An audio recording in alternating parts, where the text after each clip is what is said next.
¿Sabes lo que he recordado? Y seguro que Santi también lo ha recordado. Santi Camacho, maestro, buenas noches. Buenas noches, Iker. ¿Te acuerdas de la famosa, tan traída y llevada Psicofonía del Infierno? Por supuesto. Yo he podido escucharla en casa entera y yo no sé lo que es, pero desde luego es algo horripilante. Y ese tono lo tenía un simple silbato de hace 1300 años. Es curioso, ¿eh? Pues sí, la verdad es que es una sincronicidad de algún tipo, pero es lógico, porque a fin de cuentas ambos documentos, uno que sabemos de dónde procede y el otro que se ha especulado mucho con su procedencia, se refieren precisamente a la muerte, se refieren a la llamada de lo más oscuro que nos lleva hacia ese otro lado. Carlos, ¿qué dice la gente? Miguel Ángel también Nuestra comentaba, gente. el silbato de la muerte no era solo un sonido instrumental, eran literalmente alaridos profundos, sobrecogedor. Antonio Comet nos hacía llegar también su comentario, decía que se asemejaban a chillidos, a gritos, una cosa muy rara, como a risas de la muerte. Cualquiera sube ahora al dormitorio a oscuras. Óscar Utrilla también nos decía, normal que estremezcan estos sonidos de los silbatos aztecas, parecían gritos, casualidad, como bien dice Iker, lo dudo mucho. David Pardo Moya también comentaba, oyendo estos sonidos de la muerte, mi perrita Nanako se ha despertado asustada, seguramente ha activado algún resorte de su cerebro. Nos han llegado, hay que decir, Iker, muchos comentarios de gente que decía que sus mascotas parecía que se comportaban además frente a estos sonidos de manera insólita, ¿eh? O sea que sí que nos han llegado incluso también de gatos. Jonathan Jodar Burgos también nos decía, madre mía, no había sentido nada parecido desde hace mucho tiempo. Impresionante, con tan solo unos silbatos estoy en conexión con una amiga de Jalisco en México y dice que se le han puesto los vellos de punta. Carmen Ramos también nos decía, los silbidos han hecho que me tape la cabeza, parece que los espectros están conmigo aquí en mi habitación. Y para terminar, si te parece, Iker, por ejemplo, Malcal nos decía, si no dicen que son las palmadas, pensaría totalmente que era un pájaro. Alucinante.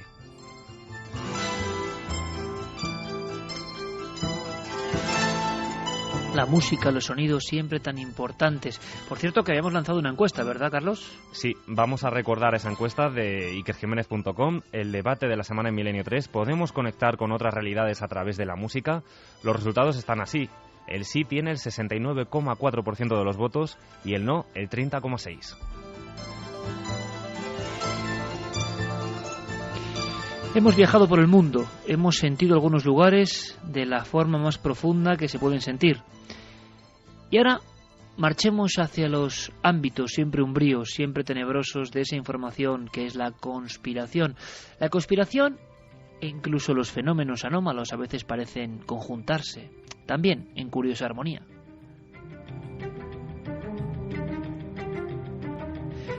Porque veréis, hace una semana escasa, nuestras vías de contacto, Facebook, Twitter, Google+, la nave del misterio, tengo que repetirlo porque es así, si no, aquí hay muchos que se hacen pasar por uno y todo eso.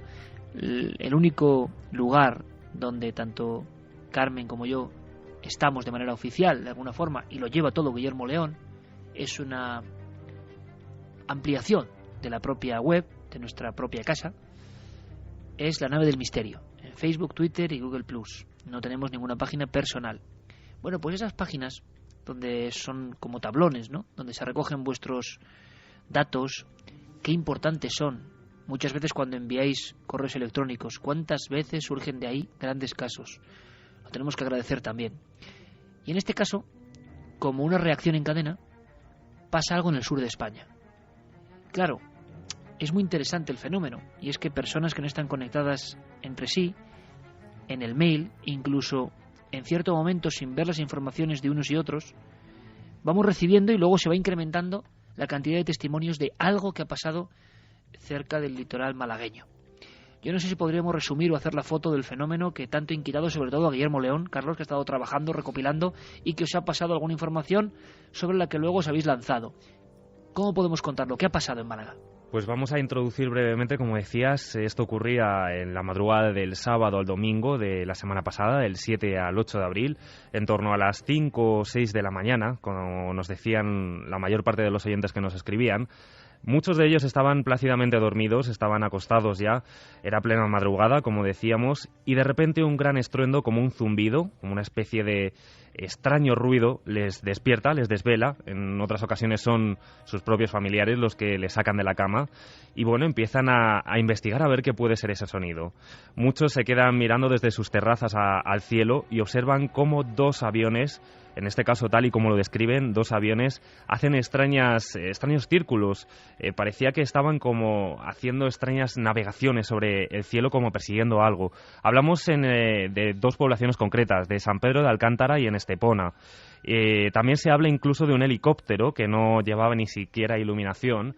Y bueno, pues si te parece, hemos conseguido hablar con algunos oyentes que hemos estado localizando en esta semana. Ellos son Miguel, Miguel Ángel, Ramón y Alex, y nos van a resumir en un tren de voces de unos 2 minutos todo lo que vivieron en esa pasada semana. Perfecto. Sobre Málaga, diferentes elementos he contado Carlos Largo. Luego me cuenta si Guillermo luego ha seguido los datos o a nivel de alguna estación de satélites o alguna cuestión, si se ha filtrado a través de la red alguna posible explicación. Pero hay muchos elementos de un puzzle como que suena a conspiración. Esos helicópteros sin ningún tipo de distintivo. Y que ¿no? además, desde luego, también los oyentes hicieron sus indagaciones, lo escucharemos. Uno de ellos llamó incluso a las autoridades y tendremos las respuestas en este audio. Vamos a escuchar, es la voz del testimonio puro y duro de las personas que se despertaron en plena madrugada hace unos días sobresaltadas por algo en Málaga. Pues nada, yo estaba acostado durmiendo y de buenas pues empecé a escuchar el zumbido de un avión, con lo cual salí de la cama, subí a la terraza y efectivamente vi un avión volando en círculo, bastante cerca de aquí de la población de San Pedro, y observé que dio unas 3 vueltas. También vi que había un pequeño avión que estaba haciendo otro trazado distinto, pero dentro del círculo que realizaba el caza, y al final los dos pues tuvieron la misma zona de salida por la Concha, que se llama aquí, y no sé, me surgió la duda, había muchos vecinos por aquí por las terrazas también viéndolo. Y mi novia me despierta así, me da un codazo, y me dice, escucha, y me despierto y escucho un sonido así como si fuera un caza, así los sonidos que hacen los cazas normalmente, pero como más siniestro.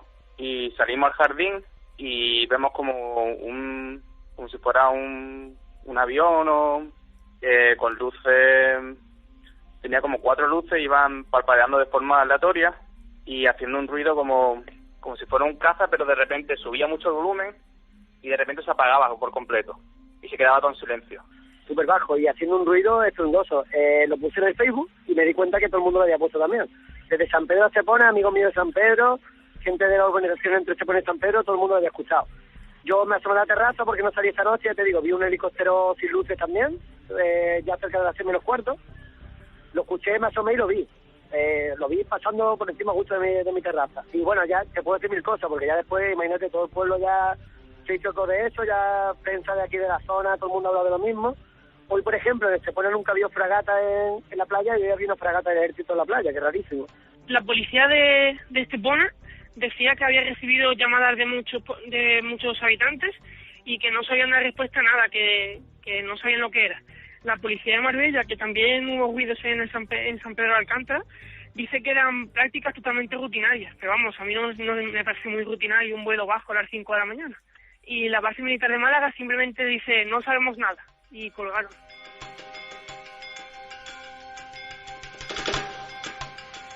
Ahí están los documentos, ahí están las voces, ahí están los testimonios y muchos elementos que nos suenan de otras historias. Yo no sé, Carlos, si ha habido alguna novedad en estos días. Por el momento no tenemos ninguna información. Sí que ahora te comentará también Santi, parece que algunos diarios sí que han recogido los acontecimientos y que hay algunas teorías que ya se han empezado a mostrar. O sea, hay un acontecimiento clarísimo, es Vox Populi, la gente habla, uno de esos sucesos que despiertan a toda una población, por lo tanto tan rutinario no debe ser, no debe ocurrir todos los días. El eco es inabordable o inextinguible y ya pasa a los medios de comunicación. Claro, lo de la fragata militar, lo del helicóptero, el extraño zumbido que muchos han identificado con esa historia tan rara y tan recurrente en el último año, ¿no?, del The Hum. Santi, ¿qué interpretas? ¿Qué seguimiento has hecho? Vamos a ver, para centrarnos, efectivamente no estamos hablando ni mucho menos de maniobras rutinarias o de algo normal. ningún piloto militar en su sano juicio volaría a baja altura por la noche en una zona montañosa, a no ser que hubiera un motivo importante para ello. Y desde luego, efectivamente, diversos diarios andaluces se han hecho eco de la noticia. Posiblemente nuestros compañeros del diario Sol son los que han conseguido escarbar algo más que los demás, porque han conseguido una versión oficial del Ejército del Aire, cosa que hasta el momento era complicado o parecía que estaban remisos a darla. Y la verdad es que compañeros de este diario, puestos en contacto con el Ejército del Aire, pues reconocen que este vuelo de madrugada pudo deberse a que el sistema de defensa aérea detectó un aparato que estaba volando sin plan de vuelo y que, lógicamente, como se actúa siempre en este tipo de situaciones, pues hicieron despegar a un avión Eurofighter para interceptarlo. Así que, pero hablamos de OVNI de alguna forma, dicen, Santi. Evidentemente están hablando de que apareció un eco en su radar que no se correspondía con ningún plan de vuelo ni con ningún aparato que tuvieran ellos registrado, que evidentemente no dio ningún tipo de muestras al intentar comunicarse con ellos por radio, y se hizo necesario, como indica el protocolo, mandar esa misión de intercepción, ese scramble, como se denomina en el argot aeronáutico. Pues además aclaraban, y ya aquí el diario cierra comillas y lo hace como si fuera una aclaración, digámoslo así, más en petit comité, que el avión militar efectivamente tuvo que volar muy bajo porque la aeronave no identificada también volaba a esa cota. Finalmente no se la consiguió localizar y el Eurofighter tuvo que regresar de vacío, sin ningún contacto visual con el aparato, a la base de Morón. Indicaban también desde el Ejército del Aire que aquel aparato procedía de África. Y aquí es donde, aparte, digámoslo así, de las explicaciones ufológicas que lógicamente pues tenemos todos en mente, hay que recordar que esa zona sufre una lacra importante, que es la del narcotráfico, y que efectivamente también pudo deberse a alguna actividad de ese tipo. Es curioso porque también, puestos en contacto con estos oyentes, nos han confirmado que hay un rumor que se está extendiendo por la zona, y como tal rumor no le podemos dar credibilidad, pero es nuestro deber recogerlo, de que efectivamente esto pudo deberse a la aparición en esos radares de una aeronave no identificada, pero la procedencia y la naturaleza de esa aeronave, si el rumor fuera cierto, desde luego sí que llevaría a la discreción por no generar un conflicto diplomático, ya que el rumor que entre los pobladores de la zona se está extendiendo es que un militar posiblemente ebrio de Gibraltar cogió sin permiso un helicóptero militar y se dedicó a dar unas vueltecillas con él por allí, con lo que provocó la alerta del mando aéreo español. Es un poco fuerte, ¿no? Porque con todos los protocolos, el gasto que significa, no coge cualquiera un avión militar y sale porque sí, ¿no? Es absolutamente absurdo, ¿no? Hombre, no lo sé. Yo siempre, hay una máxima que siempre te digo, que es que cuando hay que elegir para explicar una cosa entre la maldad y la estupidez, generalmente gana la estupidez. Es una fuerza de la naturaleza que no hay nunca que subestimar. Pero recalcamos, esto es un rumor popular que se está extendiendo por la zona de la costa de boca en boca, y que Dios sabe qué origen tendrá, y que como tal rumor pues muy probablemente sea infundado. Pero esto es todo lo que sabemos del asunto hasta ahora. Efectivamente apareció un eco no identificado en el radar y provocó pues una salida de un avión Eurofighter de la base aérea de Morón. ¿Ha habido testigos de las luces o del eco de esa aeronave desconocida? Los testigos, digámoslo así, por lo menos de la persecución o de los extraños fenómenos, los ha habido indirectos, es decir, se han oído sonidos, como muy bien hemos oído, se han visto luces intermitentes que podrían deberse tanto al Eurofighter como a la aeronave no identificada, incluso alguno efectivamente ha hablado, y puede que sea el origen del rumor, de un helicóptero que no llevaba ningún tipo de Esto sería un clásico, ¿no, Santi? Uh-huh. Lo del helicóptero en esas posiciones, no sé si en España, pero a nivel estadounidense es un clásico, ¿no? El helicóptero negro es un clásico que, vamos, se merecerá en su momento una de nuestras secciones de conspiración porque, no solamente en Estados Unidos, sino también en Gran Bretaña, asociado, por ejemplo, al fenómeno de los círculos de las cosechas, hay multitud de testimonios pues de la aparición de aeronaves que no llevan no solamente iluminación en caso de que sea de noche, sino ni siquiera matrícula, cosa que está prohibida por las leyes aeronáuticas internacionales. Es decir, tanto helicópteros civiles como militares tienen que llevar una serie de números y letras de identificación muy visibles en sus costados, de los que carecen estos aparatos, que aparecen en zonas donde ha sucedido algo extraño o algo anómalo. Ni más ni menos que pude encontrarme no solamente con testimonios directos, sino con fotografías de estos aparatos, pues en mi último viaje a Massachusetts, a Estados Unidos, donde en esa zona extraña donde parecía que convergían todas las fenomenologías raras posibles, que era el triángulo de Bridgewater, pues también nos encontramos con ese misterio adicional que era el de los helicópteros negros, y así lo recogimos en su día. Suceso en Málaga, hay una cosa que queda muy clara, Santi y Carlos, que es que ahora es muy difícil acallar las voces, ¿eh? Antes, si esto ocurría, y más en ciertas épocas, si el periódico no quería destacarlo, no salía. Curiosamente, en los años 70 sí que salía porque había un interés enorme, pero ahora si ocurre algo, como el suceso de los globos, o no globos, no lo sé, de Barcelona, esto llega a las redes sociales, crece de una forma exponencial, y si hay un hecho real, es muy difícil que alguien intente taponar, digamos, ese frente abierto. Yo creo que eso es bueno, porque de otra forma, lanzo la pregunta, ¿hubiésemos sabido, los ciudadanos, que hubo un scramble, una maniobra de interceptación por un eco ovni, eco desconocido, en el litoral malagueño hace apenas 5 días?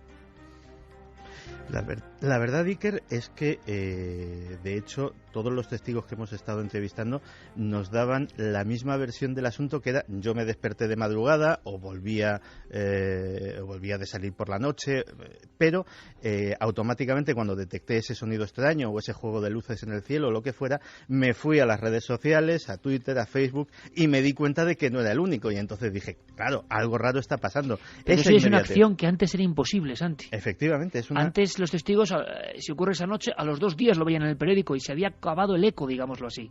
Ahora es posible, hay que decirlo, ¿no? También habrá mayor confusión, pero la realidad de un hecho es innegable, ¿no? O sea, hay una convulsión en el pueblo y una convulsión que se refleja en la red. Y la importancia, desde luego, Iker, también de los vídeos, fotografías, que incluso mucha gente también nos comentaba que tenía en su posesión y que estaban dispuestos a enviarlo para realizar un análisis. Desde luego, yo creo que las redes sociales están haciendo una verdadera función informativa. Los foros, o sea, cualquier tipo de grupo social en Internet es ahora mismo un punto de partida para cualquier tipo de dato. Pues esto con que la estamos contrapartida comentando, que tú decías también. Claro, es muy importante esto que estamos comentando, porque yo lanzo, nuestra idea va a ser hacer un trabajo en conjunto con toda la gente de las redes sociales. Os iremos informando puntualmente. En ikerjimenez.com irá saliendo la información, pero podemos hacer algo que no se ha hecho nunca, y algo importante, con la gente trabajando al mismo tiempo, con unos medios y unas posibilidades que antes eran imposibles e inconcebibles. Este suceso de Málaga es la muestra. Curiosamente, el mundo de la ufología tiene también 2 caras. Del 2012 a esta parte, del inicio del mes de enero a esta parte, ha habido un reactivarse de algunos casos, no solo este último. Todo empieza, al parecer, el 11 de octubre, con ese suceso también de ecos extraños, ¿os acordáis?, sobre la vertical de Toledo, captados por la torre de control de Barajas. Uh-huh. Curiosamente, poco después, hay una extraña observación que podíamos hablar de ser antropomorfo, o sí, ser que algunos identificarían con tripulante o no, pero ahí no hubo ninguna otra luz, cerca de la zona de Abantos. Después tenemos en enero una situación delicada y terrible y muy similar de otro ser que cruza el camino acompañado de una luz cercana en la zona de Cádiz, en la zona de Sanlúcar de Barrameda, muy cerca también en un parque eólico. Poco antes hay 2 operarios que observan 2 figuras. Tendríamos 3 casos del tercer tipo, que eso no ha ocurrido en un espacio de muy pocos meses, en muchos años, y parecen testigos fiables, y algunos los hemos conocido, absolutamente fiables. Seres altos, seres como esperando, aguardando en la oscuridad, no sé a qué, que emitían cierto sonido, por cierto. Y es curioso con lo que hemos contado hoy, un sonido como de animal, un repiqueteo, algo que asusta a los testigos.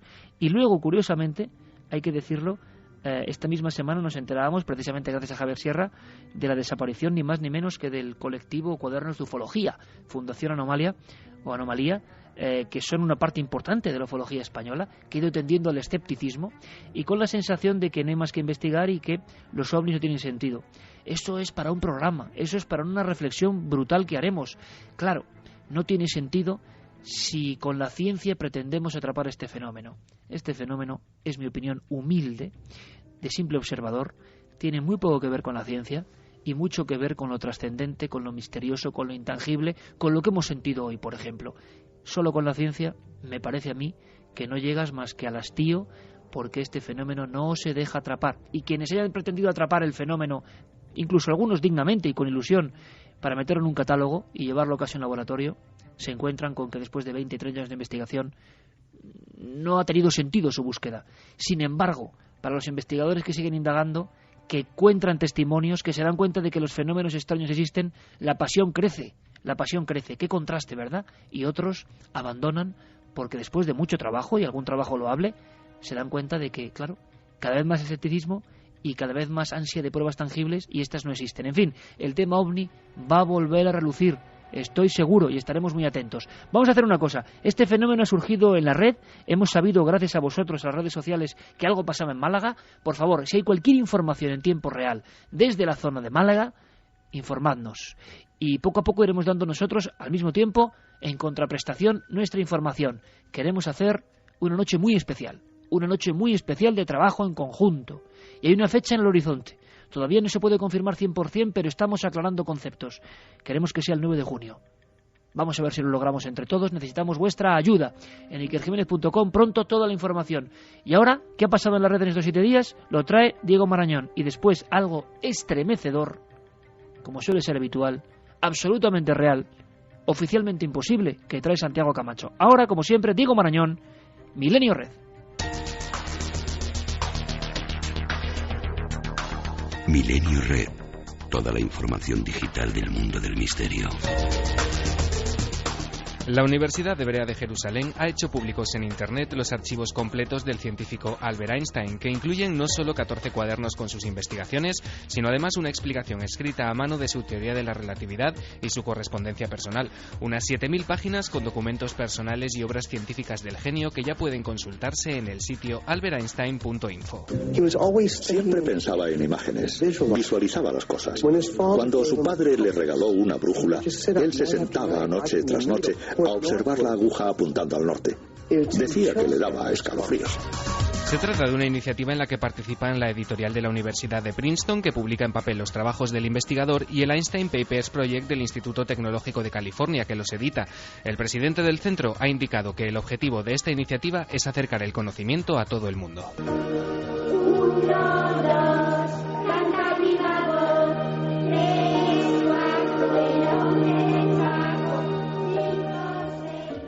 La web de la BBC nos sorprendía esta semana con una noticia que hubiese dado al traste con villanos como Freddy Krueger, y es que un grupo de científicos británicos ha iniciado un estudio con el que intentan determinar si es posible influir en el contenido de nuestros sueños.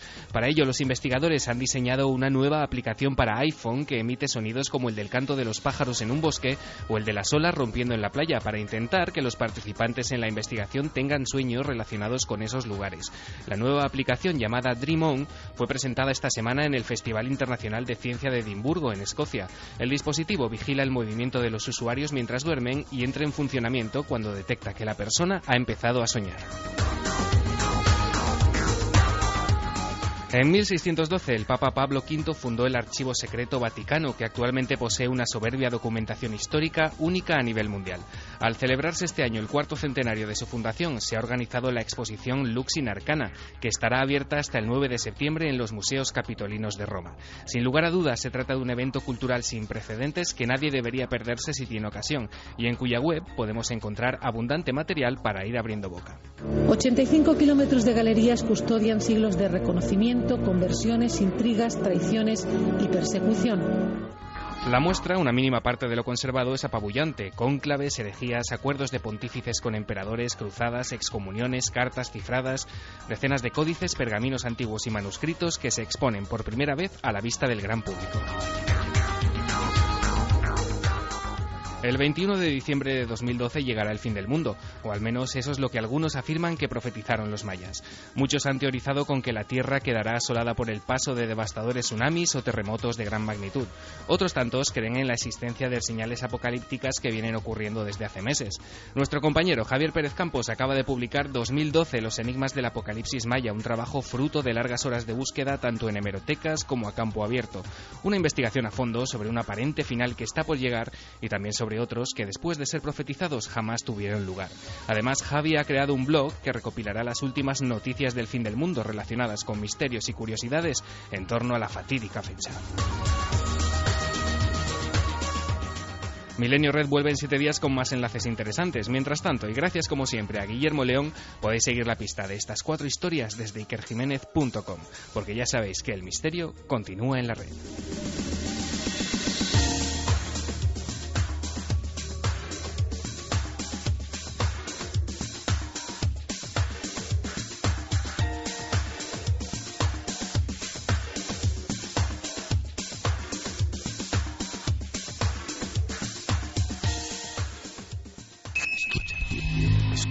¿Quieres conocer la respuesta? Milenio 3. Vamos a cumplir dentro de poco 10 años, lo decía antes, 33 EGMs, y gracias por otorgarnos ese liderazgo que nos sobrecoge. Lo que ocurre es que hay cosas que no cambian. No cambian. No ha cambiado vuestro apoyo y vuestro afecto, pero imagino que tampoco ha cambiado vuestra sorpresa, la mía desde luego no, cuando al acabar algunas semanas suena este piano y Santi nos trae noticias que a veces es mejor no escuchar. Hombre, nada comparable a cuando uno pone el informativo. Yo lo he hecho, yo por fortuna últimamente vivo fuera del mundo, pero pongo el informativo, me da igual la cadena y me echo a temblar, Claro, cuando uno indaga un poco más, como es el caso de Santi, y tira del hilo de noticias que se olvidan, vamos, como la espuma de un café o una cerveza, pasan rápidamente, vuelan con el viento, ya nadie se acuerda. Santi sigue tirando del hilo y saca cosas muy interesantes con su anzuelo de la conspiración. La CIA, en estos 10 años de Milenio 3, ha aparecido muchas veces, muchas. La KGB también. Pero en esta ocasión hay 2 noticias que él ha amasado pacientemente y que yo creo que también son, no sé si para llorar, pero poco menos, ¿no, Santi? Pues la verdad es que son 2 noticias que por lo menos dan muchísimo que pensar. La primera tiene que ver con un asunto que creíamos que lo sabíamos todo o casi todo. De hecho, yo creo que no sé cuántas veces, pero 2, 3, 4 seguro que ha surgido en estos micrófonos el tema del proyecto MKUltra, el proyecto que dirigió la CIA en los años 60 para intentar controlar la mente humana, para intentar modificar el comportamiento de los seres humanos en su beneficio. Pues fíjate, Santi, que yo creo que sería quizá el primer tema que contaste en Milenio 3. Es muy posible. Y, de hecho, pues prácticamente hubo en su día, en los años 70, una comisión del Senado de los Estados Unidos, dirigida por el senador Edward Kennedy, que sacó todo esto a la luz y que puso luz y taquígrafos sobre una serie de historias absolutamente aterradoras, y parecía que esto ya era ni siquiera ya historia de la conspiración, era simplemente historia y historia sabida. Pero donde hay buenos periodistas de investigación, pues siempre hay cosas que averiguar, y en este caso han sido nuestros compañeros de la revista San Francisco Weekly los que han sacado a la luz una serie de datos no solamente desconocidos, sino algunos muy impresionantes sobre la acción del proyecto MKUltra de los agentes de la CIA en esa ciudad, en San Francisco. Fíjate que todo empieza con un hombre que se llama Wayne Ritchie. Ahora ya es un anciano. Wayne Ritchie era héroe de guerra, antiguo marine, había sido guarda de la cárcel de Alcatraz, de la mítica prisión de Alcatraz, y era actualmente, en ese año 1957, donde va a empezar nuestra historia, era Marshal de los Estados Unidos. Era un hombre un defensor de la ley, era un hombre íntegro, un hombre con un prestigio absolutamente monolítico. Estaba celebrando una fiesta de Navidad, esa Navidad de 1957, en su lugar de trabajo. La oficina de los Marshals de California estaba en un edificio federal de San Francisco. Y bueno, pues como pasa en todas las empresas, se habían reunido allí pues todos los compañeros para brindar por el año nuevo, para desearse lo mejor de esas fiestas y para estrechar lazos y buena voluntad, que es lo que se suele hacer en esas celebraciones. El problema es que Marshall, después de tomar la primera copa, y era un hombre que, sin ser muy bebedor, era un hombre corpulento y no tenía ningún problema para asimilar 2 o 3 copas sin ningún tipo de efecto extraño, empezó a sentirse extraño, empezó a sentirse raro. La realidad empezó a parecerle algo poco habitual. Se quedó fijamente mirando el árbol de Navidad y las luces empezaron no solamente a parpadear más brillantes de lo normal, sino que empezaron a moverse, empezaron a oscilar como si fuera un enjambre de luciérnagas. Lo que le empezó a llenar de pavor es que un rostro humano se empezó a dibujar en ese árbol de Navidad. Primero surgió lo que parecía un contorno que era familiar, y luego unos ojos y una boca y unos rasgos amenazadores. Además, una serie de ideas obsesivas extrañas, como que sus compañeros le odiaban, que sus compañeros querían deshacerse de él, que posiblemente lo querrían matar, empezaron a forjarse en su mente. Sin decir nada, sin aparentar el estado terrible en el que estaba, decidió abandonar el lugar. Y la verdad es que la ciudad también empezó a parecerle amenazadora, empezó a parecerle extraña. Entró en un bar, pidió una copa y hizo algo que en su vida, en esa vida de servicio público, en esa carrera impecable, se podía imaginar nadie que iba a hacer. Sacó su revólver reglamentario y atracó el bar. Claro, como no estaba en muy buen estado, como no estaba en plenitud de sus facultades, a los parroquianos les costó bastante poco reducirle y les costó bastante poco quitarle el arma y tenerle sujeto hasta que llegó la policía. Nadie se lo explicaba. Entre 1953 y 1964, casos como ese no eran tan extraños en San Francisco. La ciudad parecía haberse vuelto loca. Personas que habían mostrado comportamientos ejemplares en su vida, de repente se desnudaban en parques públicos, atentaban contra sus amigos íntimos, contra sus compañeros de trabajo, contra su familia. Algo extraño estaba pasando. Y eso extraño que estaba pasando tenía un nombre. Era el proyecto Clímax de Medianoche.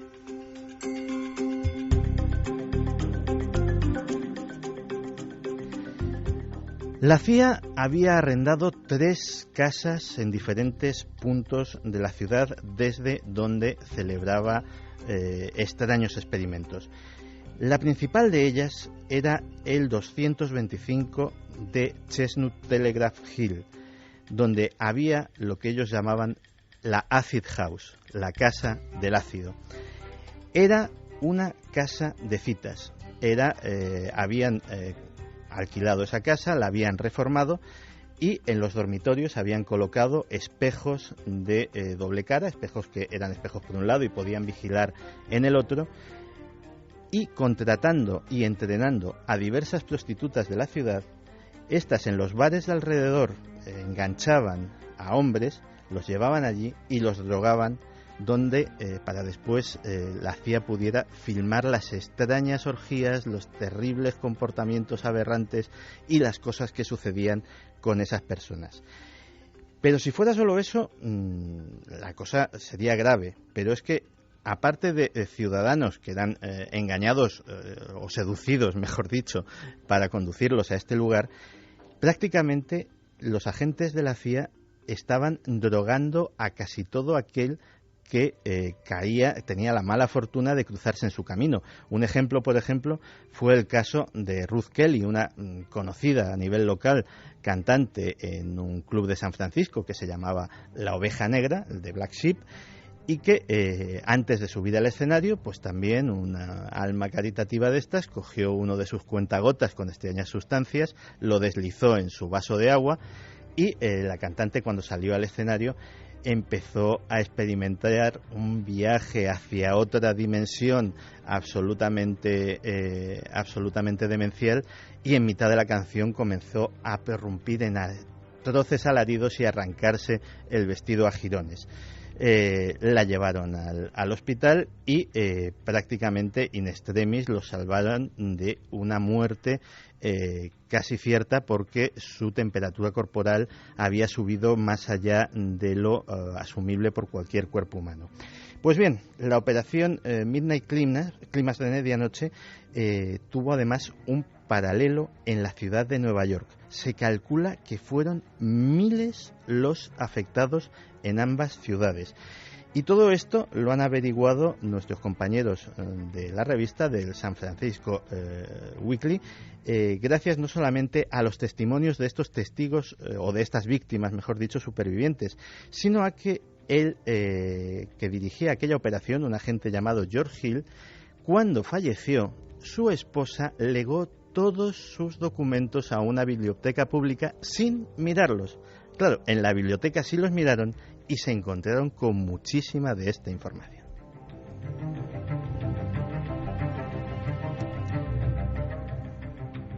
Nuestra siguiente historia es bastante más contemporánea, pero también nos habla de hasta qué punto las cosas no son lo que parecen en el mundo de la inteligencia. Si hablábamos de la CIA, ahora vamos a hablar del FBI. Y también de otro gran trabajo de periodismo de investigación, en este caso del diario The Guardian. El diario The Guardian ha averiguado que de los 20 intentos de atentados o de complots islamistas que ha habido en Estados Unidos, posiblemente más de la mitad sean falsos. Y cuando digo falsos, no digo que no se produjeran, sino que han sido provocados. Todo viene del testimonio de un antiguo confidente, de un antiguo agente infiltrado, Greg Monteil, que fue captado por los agentes del FBI para infiltrarse en las mezquitas del sur de California.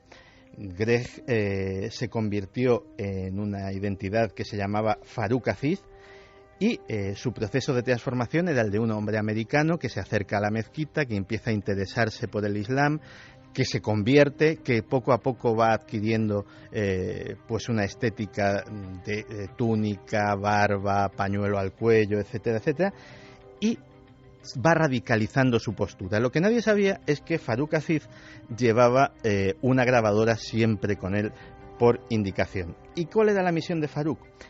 No averiguar si había complots en esas mezquitas, sino incitarlos. Parece ser que en varios casos conocidos, como el de los 4 de Newburgh, que era un grupo islamista que intentaba hacer atentados contra intereses judíos en Nueva York, o los 5 de Fort Dix, que era también otra presunta célula que iba a atacar una base norteamericana, pues los agentes infiltrados, como este tal Farouk Aziz, lo que hacían era a gente poco a poco irle convenciendo de la necesidad de que la yihad era algo inminente y algo necesario, llegar a ofrecer dinero y otro tipo de sobornos para ganarse a las personas, Y de esta forma, cuando finalmente accedían a unirse al plan de la gente, era cuando eran detenidos y cuando el FBI anunciaba a los cuatro vientos que habían desarticulado una célula de Al-Qaeda o una célula islamista. O sea, lo empleaban, Santi, como de señuelo. Efectivamente, es como el caso que hemos visto muchas veces en las películas de la falsa prostituta que cuando se acerca al cliente le pone las esposas y es policía, pues en este caso, solo que eran no tanto agentes infiltrados, sino verdaderos instigadores. La historia de Farouk Aziz acaba de una forma realmente curiosa, porque Farouk Aziz fue denunciado por los propios miembros de la mezquita a los que intentaba incitar como un tipo radical y que posiblemente fuera un terrorista. Con lo cual, en este caso, pues la cosa le salió por la culata. Pero, desde luego, sí que estamos viendo que muchas veces cuando se nos dice desde estos servicios secretos que se ha desarticulado tal o cual complot, a veces hay que rascar un poco y ver de dónde procede y quién lo instigó.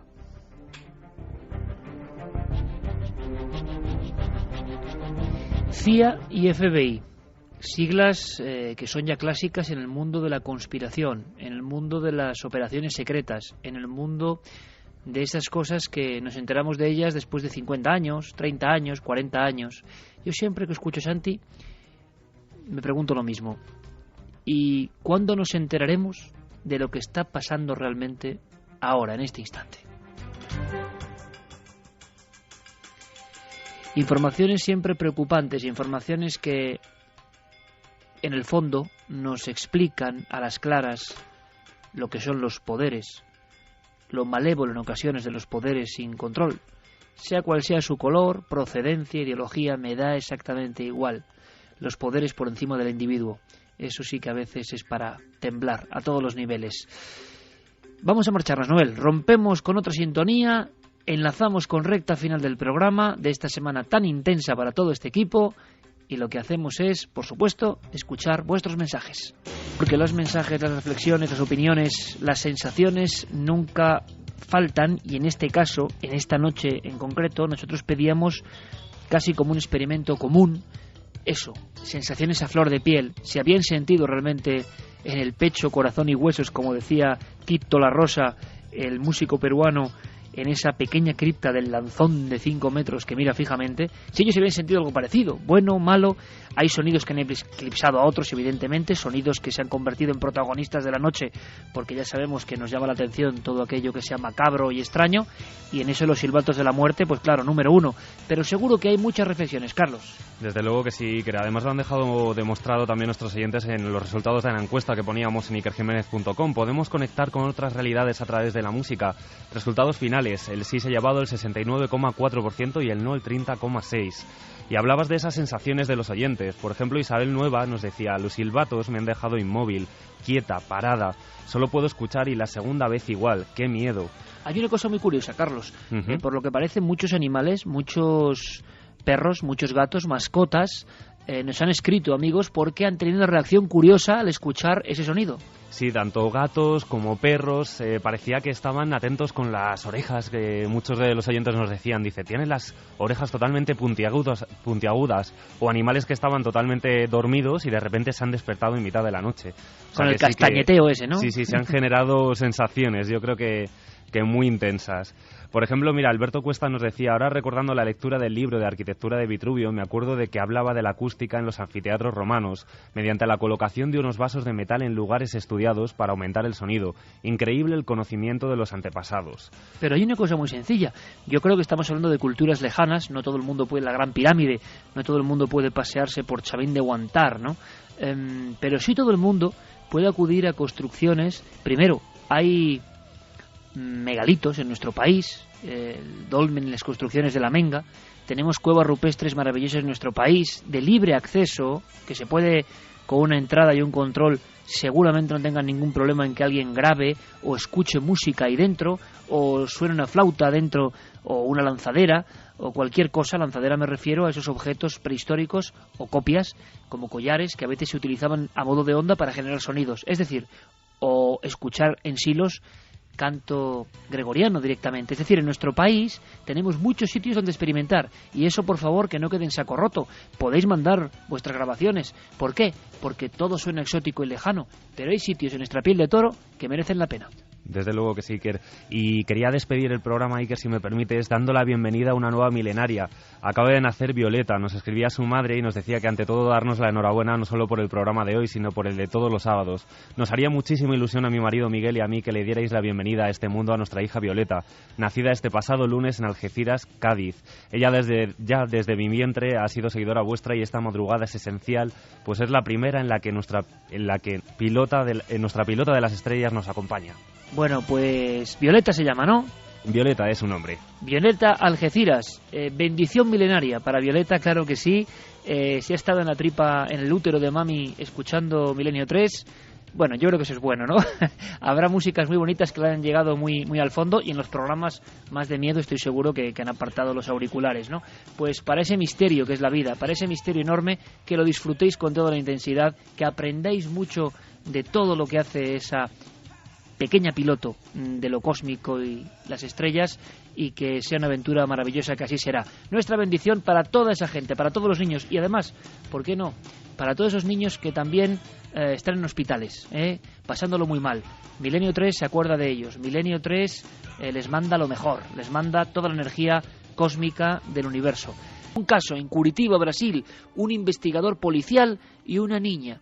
Eran los elementos, Javier, de momento. Sí, eran los elementos. Joao Alberto Fiorini es un nombre para recordar, oficial del Departamento de la Policía Científica de Curitiba. Este hombre lee por casualidad un artículo de 1935 en el que se cuenta el caso de una niña que tiene recuerdos de una vida anterior. Y por un azar, esa persona anterior, de la que se supone que se había reencarnado, había vivido 15 años antes, así que alguien tomó las huellas de esa niña y las comparó con las de esa persona que decía que se había reencarnado y que estaba fichada por la policía, y las huellas coincidían. Aquello le llamó mucho la atención y se dio cuenta consultando que el archivo, el registro oficial de huellas dactilares de los Estados Unidos, hay 50 millones de individuos fichados en los Estados Unidos con sus huellas. Se dio cuenta de que evidentemente no hay dos huellas iguales, pero no hay dos huellas iguales de vivos. Y es una historia muy curiosa porque a partir de ahí él cree que ha encontrado un mecanismo para la investigación científica de la reencarnación. Si es posible comparar las huellas digitales de una persona hoy que tiene recuerdos de haber sido otra hace 15, 20, 30, 40 o 50 años, de la que existen registros digitales, podríamos encontrar ahí una pista.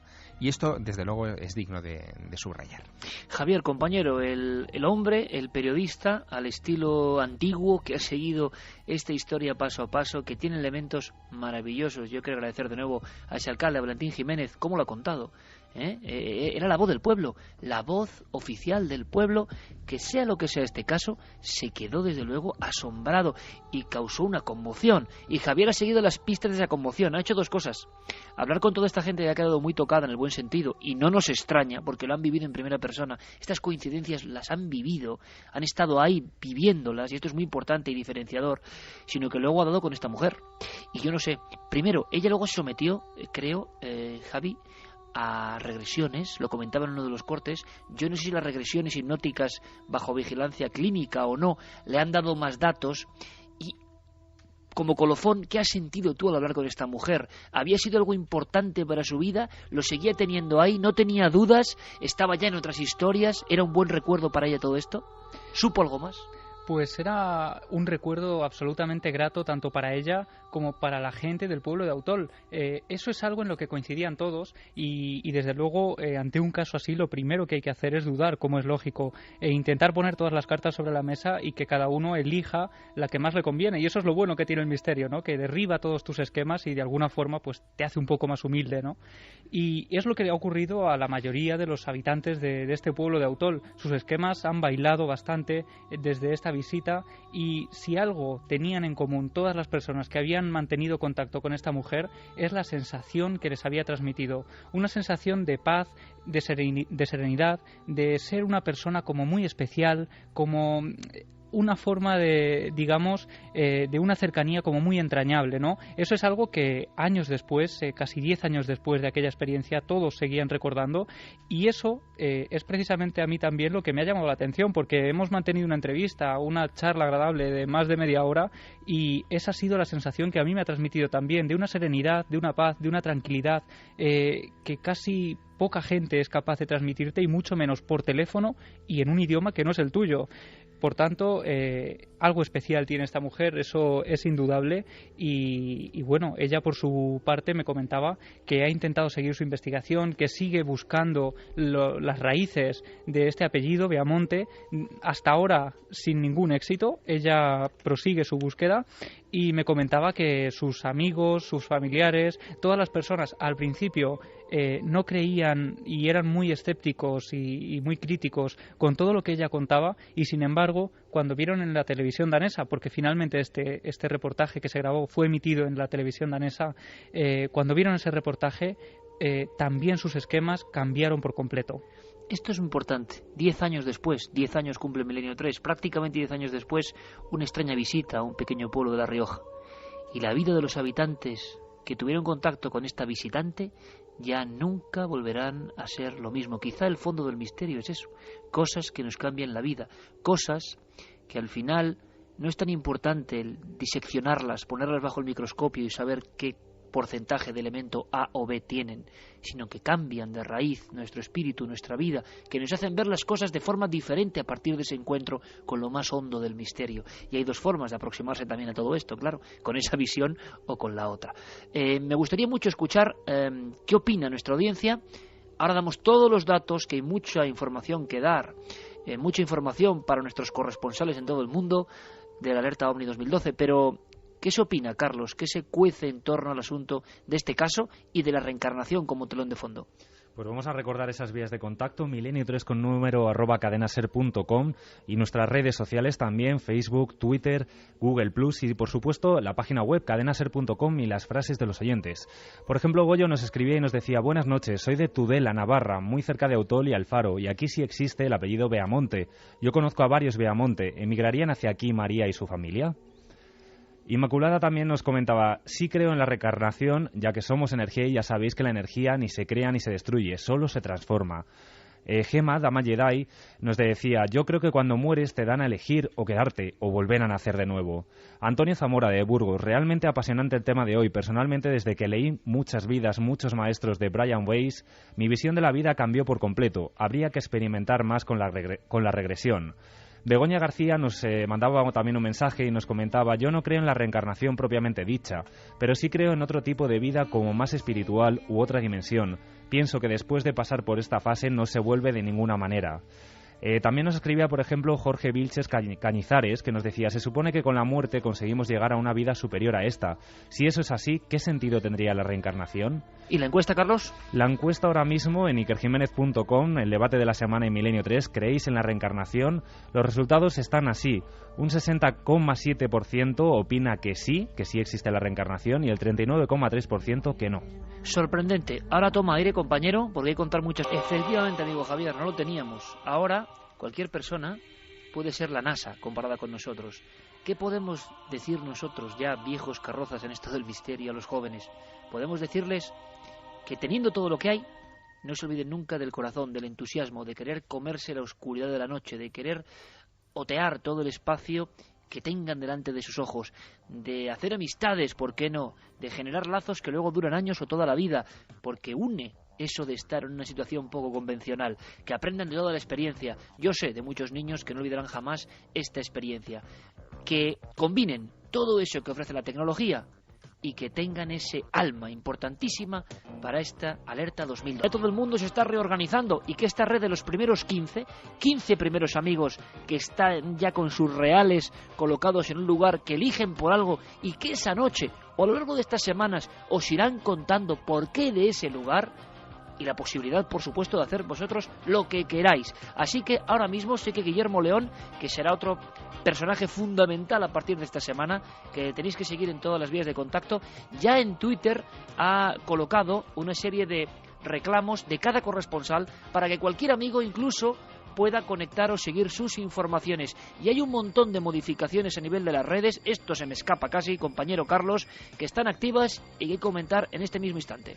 Desde luego que sí, Iker. Como tú ya mencionabas, la página de referencia va a ser ikerjimenez.com. Si los internautas se meten en la página que acabamos de mencionar, verán un anuncio en la parte alta, en la parte que encabeza la página web, que pone Alerta OVNI en Milenio 3. ¿Quieres participar? ¿Y si pinchan, qué pasa? Pues aparecerá un enlace directo para que nos puedan enviar un correo electrónico a la dirección alerta2012 con número @ikerjimenez.com. Ahí nos podrán relatar todo lo que quieran saber sobre la Alerta OVNI 2012 y, por supuesto, toda la gente que quiera unirse a este gran evento. Claro, pero hay una cosa importante, y esto es clave. No hay que suscribirse a nada, no hay que opinar o pulsar o ser socio de nada, absolutamente. Lo que sí nos gustaría es saber, en lo posible, en las diferentes vías, no solo ese correo electrónico, sino Twitter, Facebook y todo, ¿dónde vais a estar? Pero cualquiera puede estar, se comunique o no con nosotros. Si en esa noche pasa algo, ya nos pondremos en contacto. Desde luego esa noche nosotros tendremos la central de datos en cierto lugar de España, estaremos con todos nuestros aparatos trabajando de lo lindo y recibiendo vuestra información. Vosotros no tenéis ninguna obligación con la Alerta OVNI 2012. Si queréis, os unís. Y si queréis podéis ir a esos lugares clave que van a ir creciendo en España y en el mundo. Pero nos gustaría saber, si nos escuchas desde Colombia, desde Alemania, desde México y estás dispuesto, pues sería bonito que nos lo dijeses. ¿Para qué?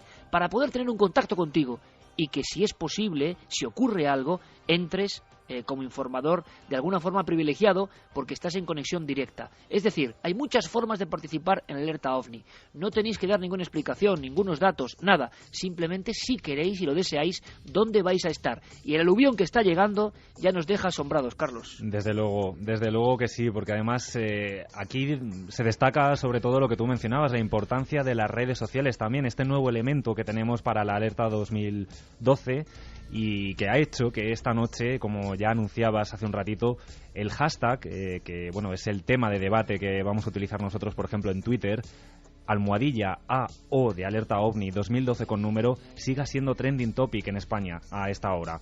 Y bueno, pues va a ser una vía más de contacto, el Twitter, el Facebook, el Google Plus. Todo eso vamos a utilizarlo para, desde luego, hacer una noche increíble. Y se va a poder seguir a cada corresponsal que esté, digamos, cada amigo oficial que tengamos en cada zona. La gente, incluso en algunos casos, podrá preguntarles cosas o decirles dónde está el lugar exacto para que esa noche estén allí, ¿no? Desde luego que sí. Y fíjate, es que ya están llegando las primeras reacciones. Como decíamos, Alberto Arróspide, por ejemplo, ya mencionaba un nuevo sitio. El 9 de junio yo estaré en el Alto de Umbe. Antonio Palencia... Bueno, qué buen lugar, Vizcaya. Desde luego que sí. Antonio Palencia también nos anunciaba, dice: soy Antonio Palencia de Cantabria, voy a estar el 9J en el Puerto del Escudo en Cantabria, con mi cámara de vídeo y mis medios de comunicación, a ver qué vemos. Alberto de Bilbao nos decía: buenas noches, el 9J, ya era hora, participaré seguro. Cámara, ordenador, prismáticos, móvil y por supuesto el directo, qué emoción, un abrazo. Dagoberto Herbert también nos decía: buenas noches en España, milenarios, les saludo desde México y es la primera vez que escucho el programa en vivo. Quiero hacer la Alerta OVNI también el 9 de junio desde México. Ni más ni menos, corresponsal mexicano. Sabemos que abriremos vías de contacto incluso con profesionales y amigos de toda América, pero me importa tanto como esto, que un amigo que nos escucha por vez primera ya quiera ser un observador del cielo, un cazador de la noche en México, ni más ni menos. Animamos además a esa gente que todavía no ha vivido, en este caso como yo, una alerta OVNI. Y por ejemplo, Ana Rebro Barnada también nos decía: qué ganas de participar en la Alerta OVNI 2012, la primera de muchas, espero. Sois geniales, muchas gracias.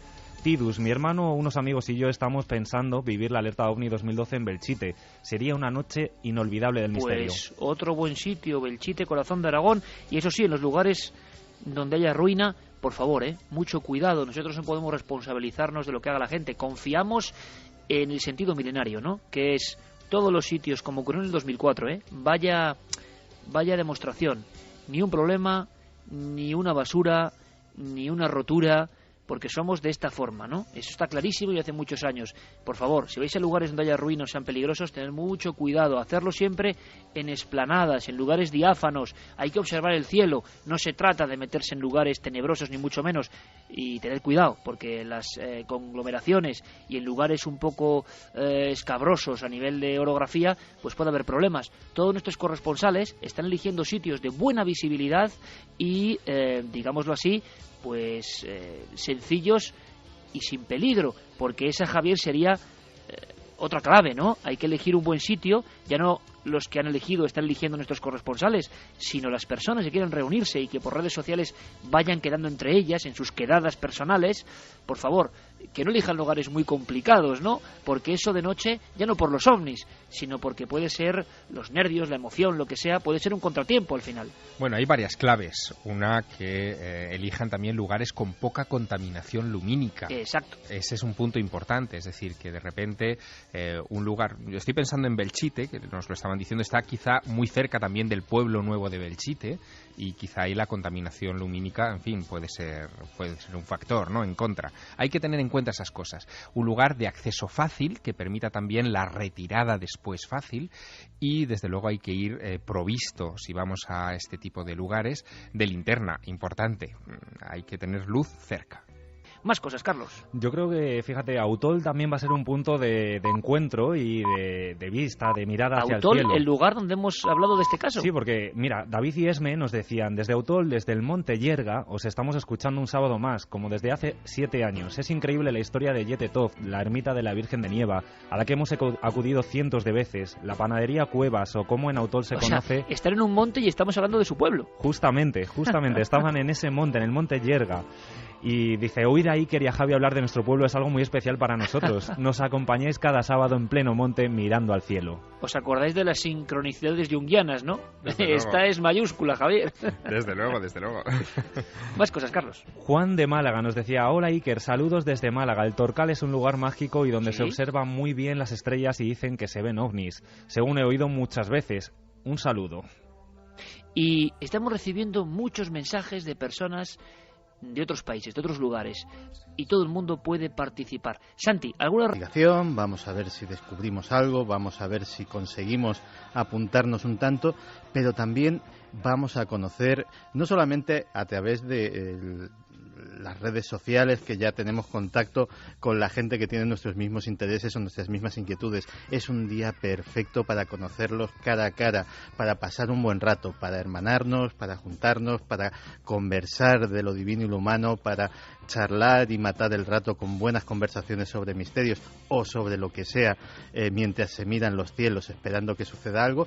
Y de hecho yo me comprometí contigo, esa fiesta la vamos a narrar desde dentro incluso. Yo voy a estar también ahí contando los entresijos, la tramoya, la trastienda de todo lo que hagamos, de los pequeños preparativos, de nuestra llegada al punto donde vamos a tener la central de datos, de las pequeñas incidencias o las pequeñas anécdotas que nos vayan sucediendo, porque también queremos que todos nuestros amigos sean partícipes de la fiesta desde dentro, de nuestras vivencias y de nuestra ilusión por este proyecto que de verdad nos encanta. O sea, lo que no se cuenta, oficialmente lo va a contar Santiago Camacho en su diario. Efectivamente, vamos a hacer un pequeño diario de la tramoya de la alerta OVNI y bueno, pues allí narraremos por los preparativos de cómo se está colocando las cosas, de los preparativos del viaje. Miedo me da, ¿eh? Quién sabe, a lo mejor hay alguna fotografía de algún plato delicioso que nos metamos para el cuerpo en la cena del día anterior. Oye, quién sabe esas cosas. Por cierto, Santi, hablando de sincronicidad, la ha cambiado, creo que era justo Noel, pero estaba usando una música que tiene mucho que ver con tu historia, ¿eh? Una música que además tiene que ver precisamente con la música que a veces toca Santiago Camacho con su guitarra. Y iremos dando informaciones, porque queremos hacer algo que no podemos adelantar, pero va a haber muchas sorpresas. Muy atentos, porque incluso puede haber una forma de conseguir cosas muy importantes, muy queridas, de este equipo, no doy más datos, pero cosas muy personales de este equipo que queremos poner a disposición de nuestro público y sobre todo quizá, y ojalá lo consigamos, para una buena causa, para ayudar a los demás. Si ya el 9 de junio, noche del 9 al 10 de junio, con la alerta de fondo, conseguimos ayudar a personas desfavorecidas, a niños por ejemplo, ya el objetivo está cumplido de sobra. Así que todo en marcha, compañeros. Javier, gracias por estar con nosotros cada día, gracias por analizar con ese fino instinto, gracias por mantener la emoción viva. Iremos hablando de todo. De aquí al 9 de junio, cada día contaremos novedades. Atentos, porque comienza la alerta OVNI y miles de cámaras y miles de corazones el tuyo entre ellos, estarán ahí, alerta, esperando señales. Gracias, compañero, como siempre, una aventura más. Un fuerte abrazo, Iker. Buenas noches.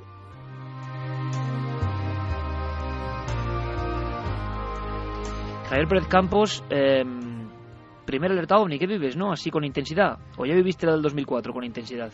Viví la del 2004 y con bastante emoción. Con 15 años, además, salimos al campo a mirar a los cielos y yo creo que fue una noche mágica donde aprendimos bastante. Tuvimos unas conversaciones que pasaban de lo más habitual a lo más trascendental en solo cuestión de segundos, porque mirar al cielo te hace sentir muy pequeño, y bueno, es una noche que yo sinceramente no he olvidado las conversaciones, la gente con la que compartimos esos minutos, las experiencias, las cosas que vimos y que luego fuimos corroborando si eran extrañas o no, y bueno, vivirla ahora desde dentro pues es algo absolutamente emocionante, y creo que con esto de las redes sociales nos vamos a sentir mucho más unidos todos los que formemos parte de ella. Con 15 años Javier Pérez Campos estaba ahí siguiendo aquella experiencia en el 2004, alerta OVNI. Han pasado 8 años, ni más ni menos, y ahora lo hace desde dentro. Pues yo creo que es un bonito detalle, una bonita historia. Claro que sí, vamos a vivirla con toda la intensidad. Compañero, hasta la próxima aventura. Nos ponemos en el engranaje. Tú estás en las máquinas, ¿eh? Eres como... Hombre, iba a decir los carboneros del Titanic, no, porque mira lo que les pasa a los pobres. Pero estás ahí con toda la maquinaria. Fermín Agustí, Carlos Largo y Javier Pérez Campos, 3 jóvenes valores que yo creo que van a demostrar una vez más lo que saben, su capacidad de trabajo, porque es una buena la que nos viene, pero qué maravilla. A mí, de alguna forma, me dais envidia también, ¿no? Viviendo todo esto de esta forma. Y vamos a intentar estar todos a la altura que os merecéis. Un abrazo muy fuerte. Gracias, Iker, un abrazo. Y solo te digo que quizá desde ahí arriba estén ya respondiendo a nuestras llamadas. Tengo delante de mí un recorte de prensa del periódico Málaga Hoy, día 20 de abril de 2012, justamente ayer, y el titular solo dice: ya están aquí. Hablan en Málaga de ovnis. Bien, como vamos a hacer boletín ovni, vamos a estar contando de aquí al 9 de junio todo lo que pasa, pues, y todo lo que pase. Os pido mucha atención. Cualquier persona con información, desde ya se tiene que poner a trabajar. Si hay algún ovni, si ha habido algún rumor de este tipo, porque los casos parece que renacen. Tenemos que tener información porque nuestros compañeros, algunos de ellos de forma móvil, estarán buscando esas huellas para quizá, ¿por qué no?, que una de las acampadas, quedadas o reuniones sea precisamente el lugar donde los no identificados han estado horas antes. ¿Por qué no? Vamos a perseguirlos con toda la intensidad. Ahí está ese recorte, ya están aquí. Eso decía la revista Tiempo en el año 89 con el caso de Conil. Quizá en Conil, por supuesto en la playa de los Bateles, también haya gente, estoy seguro de ello.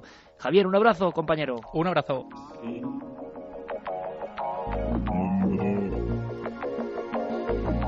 Y ahora, ¿por qué no nos damos una vuelta, un garbeo por la red? AO 2012 es trending topic, llega con fuerza. Queremos todo vuestro apoyo, vuestra ayuda. Hagamos todo esto entre todos, como debe ser. Pero ahora hay que ver muy bien, hay que contemplar, hay que sentir lo que ha pasado en 7 días de Misterio Digital. Milenio Red, Diego Marañón, ya está aquí. Milenio Red. Toda la información digital del mundo del misterio. Science se hacía eco esta semana de la investigación llevada a cabo por un equipo de científicos de la Universidad British Columbia en Canadá. Los responsables han anunciado ni más ni menos la creación de ADN sintético en laboratorio capaz de almacenar y copiar la información genética. Un estudio que, según cuentan, podría ayudar a responder las preguntas básicas de la biología y que tendría enormes implicaciones para la medicina. Todos los seres vivientes en el mundo se pueden relacionar con su célula viva original de hace más de 3.000 millones de años. Ahora, de pronto, estamos a punto de crear organismos que no tienen padres.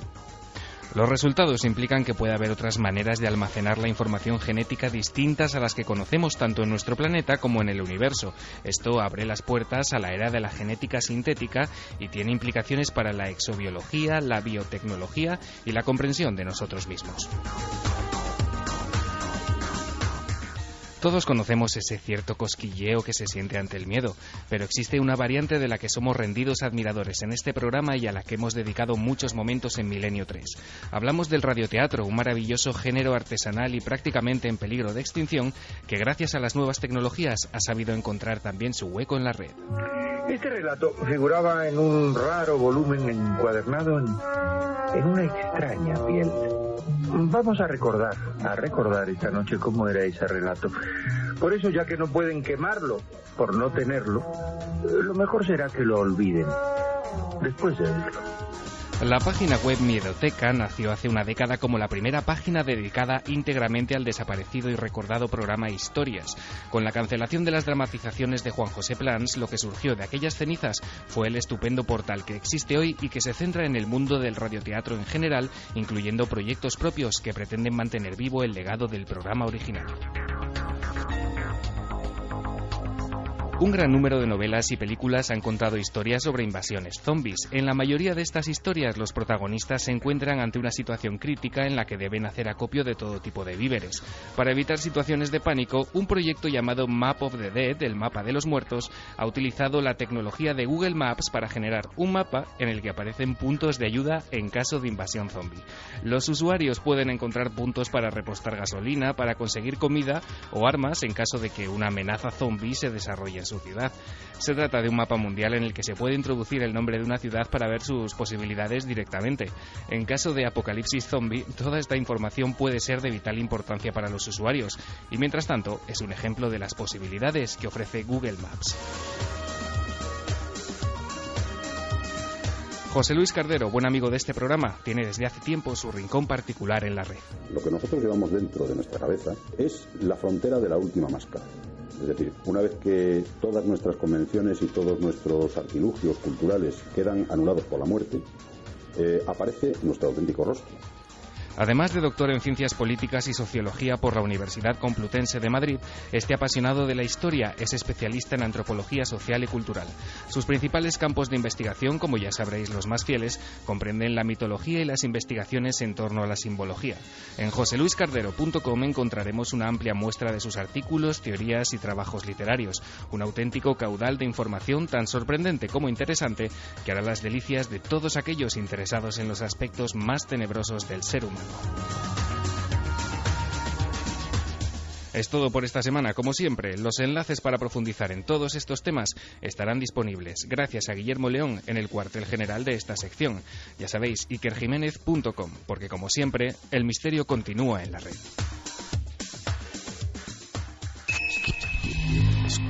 ¿Quieres conocer la respuesta?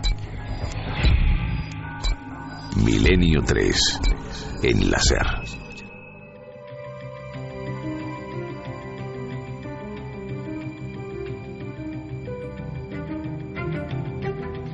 Un programa, el de esta noche, muy especial, muy vivido y todo, claro, envuelto de esa emoción de empezar a hacer un trabajo. Eso está claro, eso va a seguir así hasta el 9J. Lo siento por aquellos quienes no disfruten con el tema OVNI, pero es de ley, es de ley. Me están llegando comunicaciones en Nazca, en Perú, gente que se está agrupando. Madre mía, se me acaba de poner la carne de gallina y no sé cómo expresarlo. En Nazca, en Perú, en la noche, en esos desiertos, en las parameras dibujadas de Nazca, gente que se está agrupando, gente que se agrupa en Asturias, gente que se agrupa en Colombia, en Alemania, en un sinfín de lugares, gente que está quedando entre ellos para diferentes entornos, por ejemplo, montes. Vamos a intentar tener personas en todos los puntos más altos de este país y ojalá del mundo, en puntos altos, oteando el horizonte, como vigías de la noche de los ovnis. Vamos a intentarlo. También en edificios, en los edificios más altos, más importantes, ahí habrá personas, pero qué maravilla cómo, con libertad total, las personas se agrupan y hacen sus propios pequeños grupos de cazadores de ovnis, con tecnología nunca soñada antes de ese 9J. Va a ser increíble, pero cuando a mí me llega un mensaje que me dice, un buen grupo de personas, nos vamos en plena noche para acampar en Nazca, a mí de verdad se me sale el corazón. Ojalá, ¿por qué no en Nazca llegue la primera señal?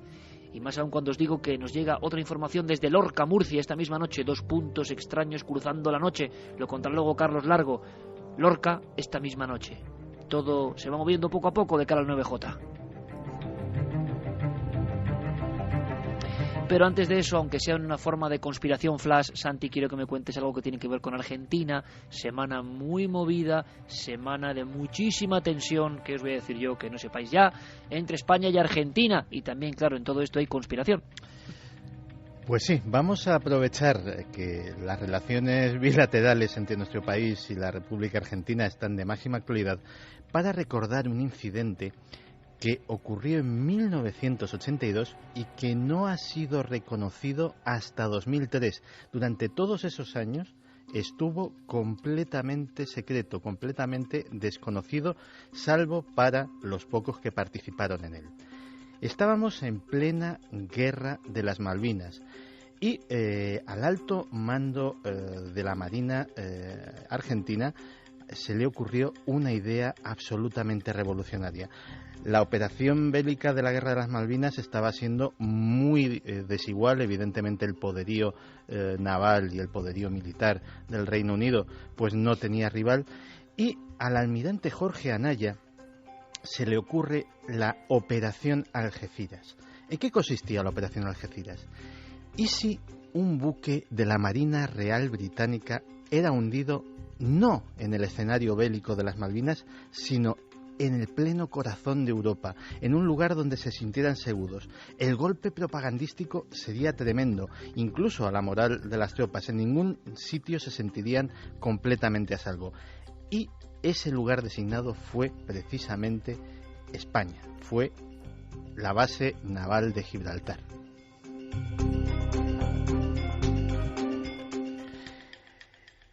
La operación no era ni mucho menos sencilla y el riesgo de ser descubiertos era bastante elevado. Se necesitaba que, en caso de que esto sucediera, Argentina quedara completamente separada, completamente al margen de este ataque, por lo que la Armada se dedicó a montar un comando especial con personas que, en caso de que el ataque fuera fallido, no pudieran ser relacionadas con el gobierno argentino.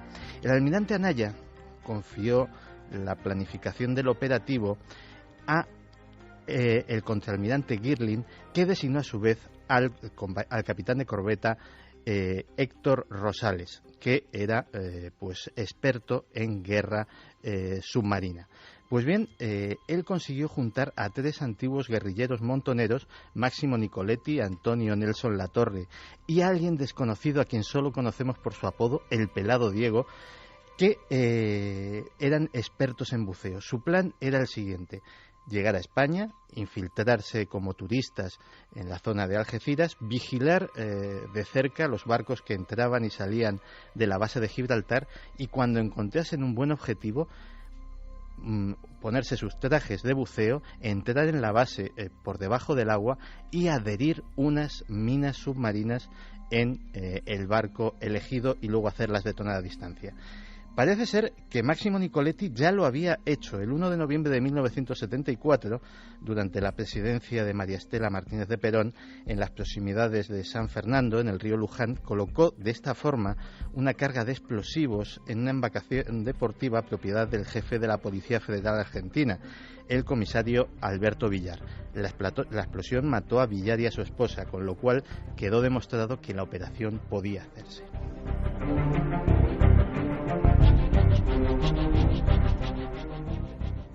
Llegaron así, en mayo de 1982, 3 hombres, 2 de los montoneros más el oficial de enlace argentino, que se hicieron pasar por turistas. Llevaban pasaportes falsos, habían entrado por carretera desde Francia y habían ido en avión hasta París, y compraron una embarcación inflable en un conocido gran almacén español.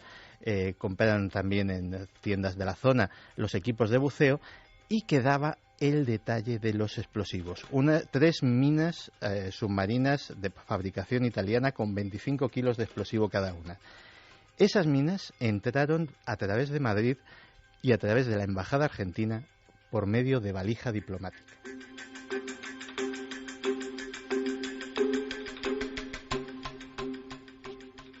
Y la verdad es que el primer objetivo al que les llamó la atención fue un dragaminas.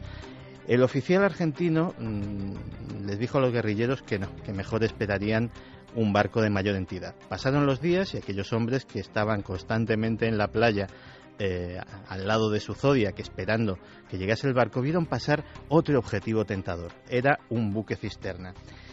Se lo pensaron, pero finalmente desestimaron ese objetivo porque pensaron que los daños a civiles y el desastre ecológico que podían haber organizado levantarían muy poca simpatía hacia su causa y desde luego pues no serían propagandísticamente hablando nada rentables. Así que esperaron que llegase algún destructor, un submarino nuclear o tal vez un portaaviones que se pusiera a tiro. La cosa fue que el 31 de mayo de 1982 el coche que conducían fue detenido por 2 inspectores de la policía española. Resulta que durante su estancia, durante ese mes, en la zona de Algeciras, habían levantado toda clase de sospechas.